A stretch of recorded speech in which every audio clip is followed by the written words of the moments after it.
غسان کے بادشاہ نے اسلام قبول کر لیا، اور اسلام قبول کرتے ہی وہ آئے حج کرنے۔ حج کے بعد فارغ ہوئے تو ایک نفلی طواف کر رہا تھا غسان کا بادشاہ، شاہ غسان۔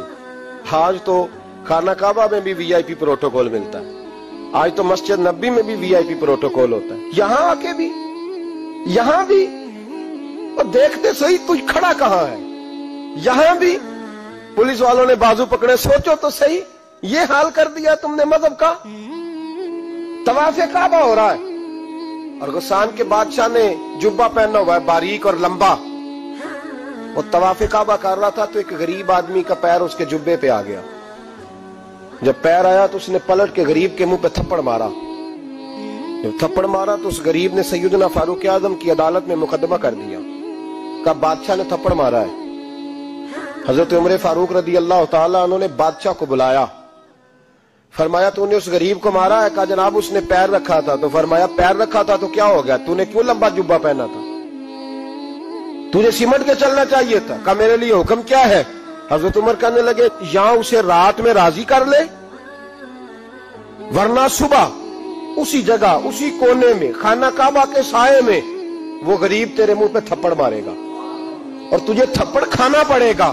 غریبوں سنو سنو، ساری رات وہ غسان کا بادشاہ غریب کی منت کرتا رہا تو راضی ہو جا۔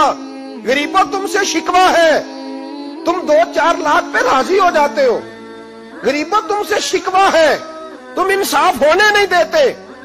غریبوں تم تھوڑی تھوڑی بات پہ مطمئن ہو جاتے ہو، تھوڑی تھوڑی بات۔ جتنے غریب تن ہے لباسوں سے دور دور، اتنی ہی چادریں میں مزاروں سے چھین لوں، اور جتنے غریب گھر ہیں اجالوں سے دور دور، اتنی ہی روشنی میں ستاروں سے چھین لوں۔ اتنی تو ہمتیں ہو میری کم سے کم بلند کہ شاہوں کے تاج فقط اشاروں سے چھین لوں۔ تمہاری زیادتی ہے، تم نے ظلم پروان چڑھایا ہے۔ جب تم چودھری کے کہنے پر، ایم این اے کے کہنے پہ راضی ہو جاتے ہو، تم انصاف ہونے نہیں دیتے۔ ڈٹنا سیکھو، کھڑے ہونا سیکھو۔ جب اسے کہا نا راضی ہو جا تو وہ غریب کہنے لگا میں راضی ہو جاؤں اور کل تو کسی اور کو بھی تھپڑ مارے؟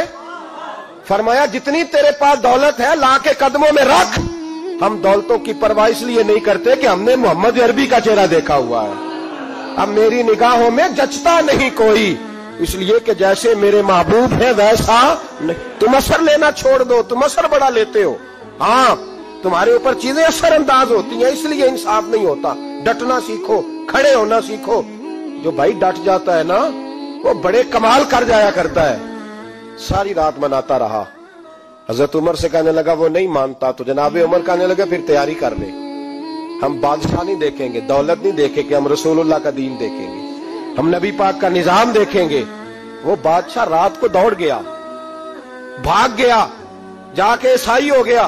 لوگوں نے کہا اتنا قیمتی آدمی عمر نے ضائع کر دیا۔ فرمایا چپ کرو، میں نے کوئی چیز ضائع نہیں کی، میں نے تو اپنے رسول کا دین بچا لیا ہے، کوئی شے ضائع نہیں ہوئی۔ عدل جب تک